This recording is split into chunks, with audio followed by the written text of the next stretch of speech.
Well, look, I've been on this journey in technology now for a fairly long time. It's been almost 30 years I've been in and around tech.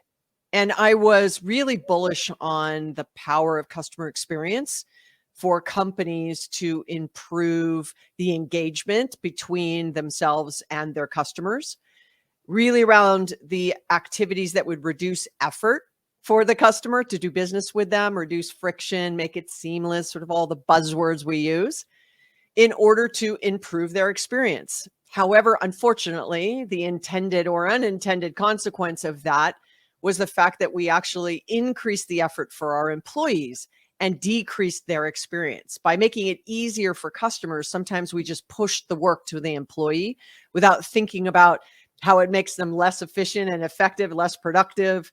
The tools we give them aren't integrated, they're not seamless, and so it slows them down.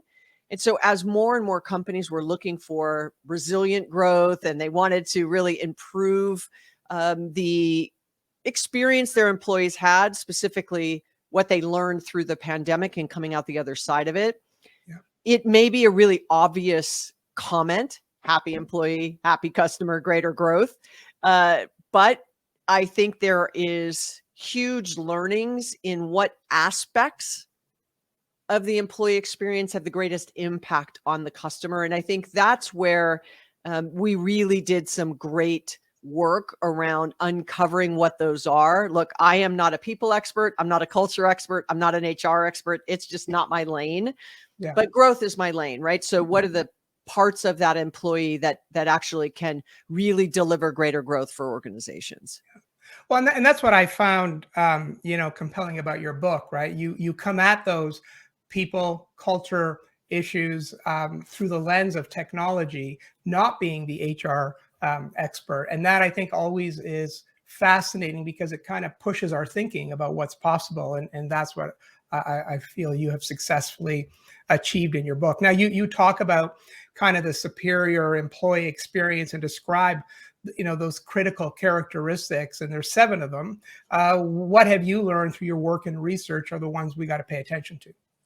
Well, what was interesting when I came up with the sort of 7 characteristics, right, was we really deeply understand what aspects of what we do deliver a superior customer experience. So, for example, is it personalized? Like, are you communicating in a personalized way to your customers? I mean, billions of dollars that have been spent globally by companies of all sizes trying to be better at creating connection and engagement with customers in a personalized way, right? It used to be a newsletter, dear valued customer, and then it was dear Tiffany Bova, and then it was dear Tiffany, and everyone went, phew, we're done with the personalization, but that's not personalized, right? It's the body of that newsletter or that email that says, we know you've done these things with us in the past, so we believe that you're more likely to do this with us or need this from us. And that's really predictive, right?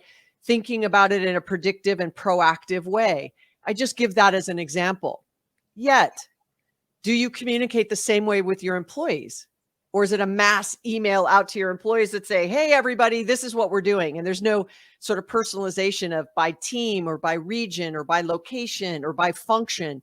And again, is it dear valued employee, and then it's dear Tiffany Bova, and then it's dear Tiffany? Again, not sort of personalized and predictive and proactive, saying something like, I know you just came back from maternity leave, or you just came back from vacation, wanted to catch you up on what's happened. Okay, well, that tells me that I was just on vacation. You cared I was just on vacation. You want to help me get back into the groove of things because I've been out for 2 weeks. That's a very different engagement between an employer and an employee, right?